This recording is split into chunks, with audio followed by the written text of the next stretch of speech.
बात कर ली जाए गुज़श्ता रात आने वाले जल्जले के हवाले से कि अफगानिस्तान में गुज़श्ता रात आने वाले जल्जले ने तबाही मचा दी है, जिसके नतीजे में 800 अफराद जाँ बहक जबकि 2800 से ज़ायद जख्मी हो गए हैं। अमरीकी जियोलॉजिकल सर्वे के मुताबिक जल्जले की शिद्दत 6.2 थी, जिसका मरकज सूबा नंगरहार के शहर जलालाबाद के करीब था और इसकी गहराई 8 किलोमीटर रिकॉर्ड की गई। जल्जला मकामी वक्त के मुताबिक रात 11:47 पर आया और तकरीबन 20 मिनट बाद ही इसी सूबे में 4.5 शिद्दत का एक और झटका महसूस किया गया, जिसकी गहराई 10 किलोमीटर थी। इन अजला में इमदादी कार्रवाइयां भी जारी हैं।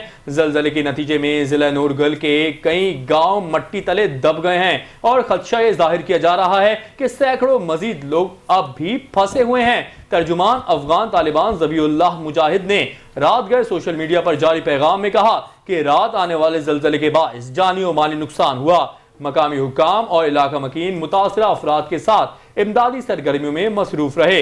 मरकज और करीबी सूबों से इमदादी टीमें रवाना कर दी गई हैं, जो मुतासरा इलाकों में रेस्क्यू और बहाली के कामों में हिस्सा लेंगी।